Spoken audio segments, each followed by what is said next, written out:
Have you ever thought, why does being a stay-at-home mom feel so hard sometimes? You love your kids, you love the life you chose, you're grateful for this role, but somehow it just feels overwhelming.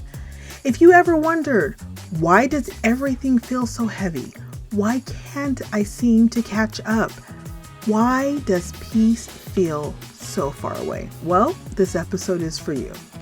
Today, we are talking about something that might completely shift the way you see motherhood. Motherhood isn't the problem.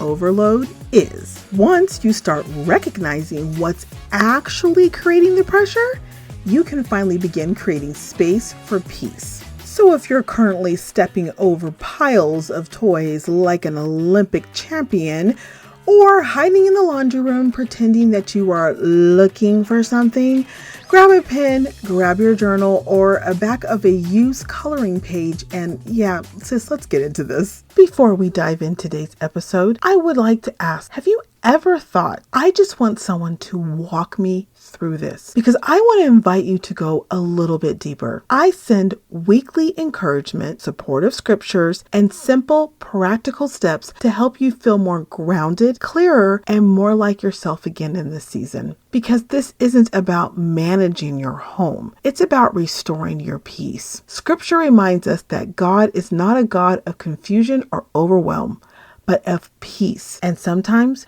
we just need help bringing that peace back into our everyday lives. So if you don't want to keep doing this alone, come join me. Sign up through the link in the show notes. My season of being overwhelmed, just feeling overwhelmed all the time. Not because I didn't love my role as a stay-at-home mom. In fact, I absolutely enjoyed it. But there was so many things needing my attention. I had to make all the decisions.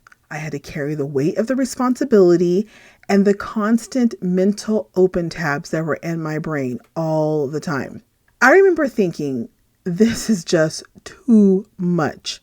I wished I could feel calm in my own home again.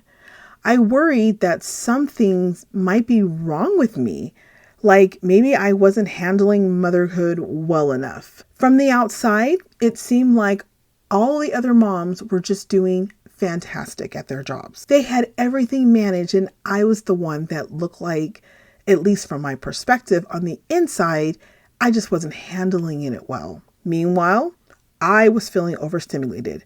I was exhausted, and I felt like I was constantly behind. Eventually, I realized something really important. It wasn't motherhood itself that was overwhelming me. It was that everything piled up on top of motherhood. There was these unrealistic expectations, a lot of pressure and overload, of course. And maybe you felt that way too. Like it's not one thing, but it's all the things. So I would like to start with identifying some of those things that can help contribute to the pressure and some tips that I use that will lighten them. First, you need to identify what actually is too much. You cannot create peace if you don't know what's creating the pressure.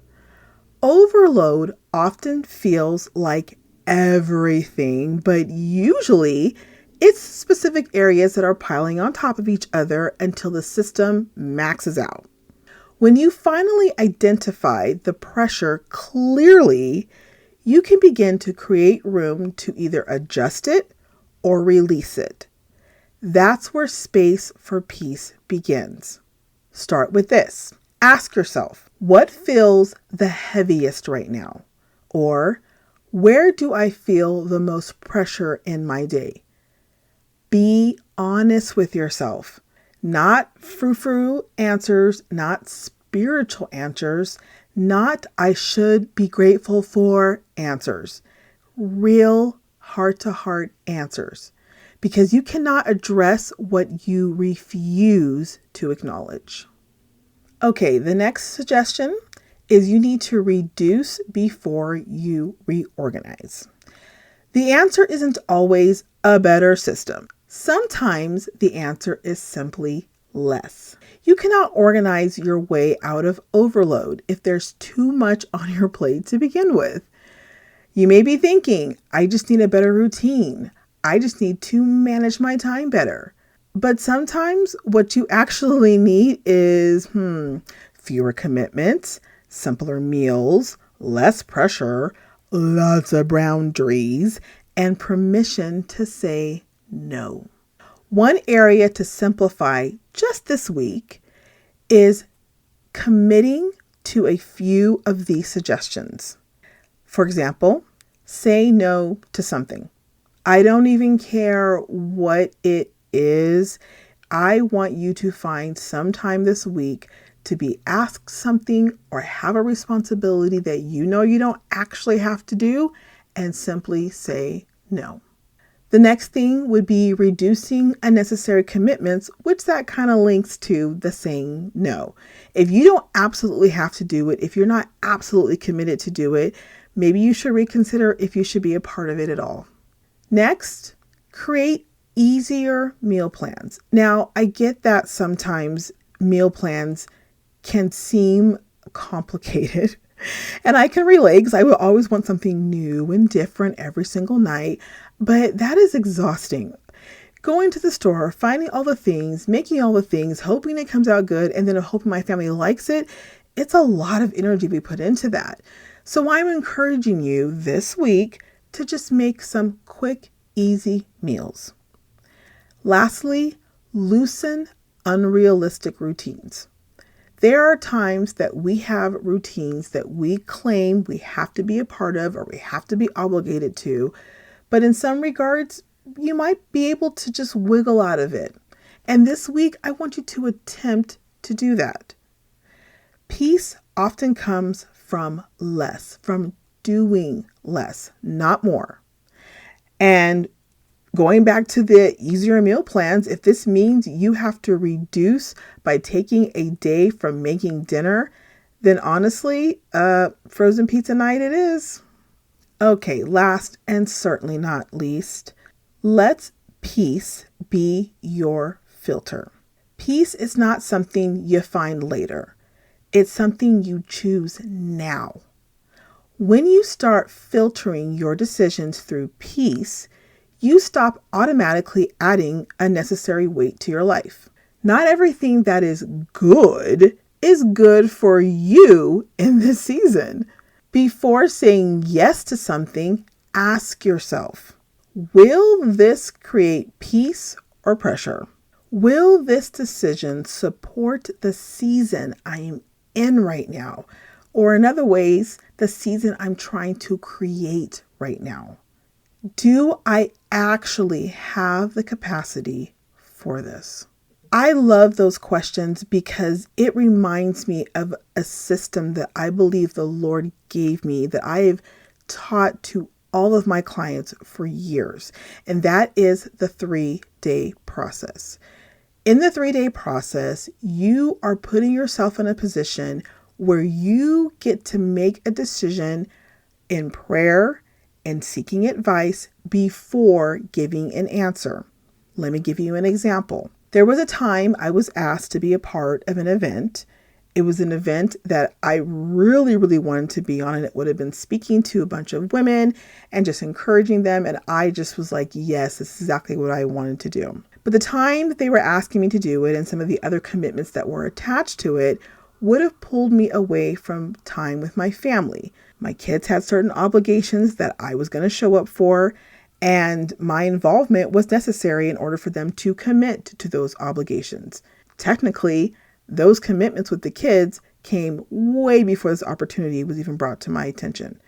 But I was flattered when I was asked. So, implementing the 3-day process, I told the host of the event, let me get back to you. By doing that, it gave me the opportunity to walk away from the emotional high and the flattery of the moment long enough to really see if I could make this work. Day 1 is thinking and praying. You think about it, you pray about it, you work through the excitement of the emotion or whatever emotions attached to it, you work through it. Day 2 is where you seek advice. You are asking a friend, a family member, someone that you trust that can see a perspective of all sides and give you their honest opinion. It doesn't have to be a ton of people. I think at the time, I had 3 good friends I could do that with. So when I would propose a problem, I would propose the opportunity, I could propose obstacles. They can listen to what I say and weigh in objectively how I should move forward. After this, usually day 3, I pretty much knew what direction I was going to go. And by then, the high and the flattery and all the emotions were much more tamed. So when I came to the individual with the decision, I was confident in what God was calling me to do. I had advice from good friends that I trusted, and I was at peace about it. This is such a crucial thing that I adapted into all areas of my life. It has managed to keep distance in overwhelming myself or overcommitting myself to situations that later I regret because I wasn't clear on how much it was going to require of me, or I overbooked myself, or whatever the case may have been. I reduced those moments down to 0 by bringing God into the decision, praying before automatically committing, asking for wisdom before automatically saying yes. I understood and learned, and I'm really, really hope and praying that you will understand and learn that true peace doesn't come from a perfectly managed life.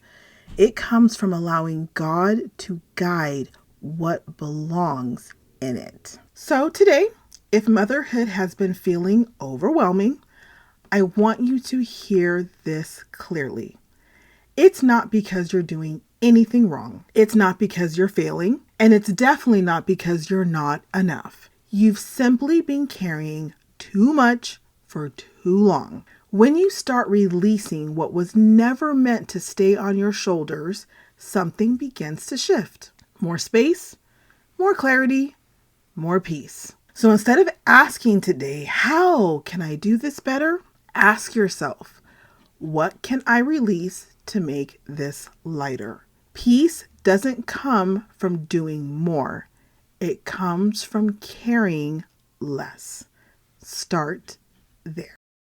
Hey mama, I hope you enjoyed today's show. If so, would you take 30 seconds and share it with a friend who is deep in the chaos and could use it today? Also, please leave a quick review for the show on Apple Podcasts or Spotify. Remember, you are my inspiration, so your review lets me know I'm blessing you. Alrighty, I am off to dance to the exit music, top off my iced coffee, and pretend I didn't just hear, "Where's Mom?"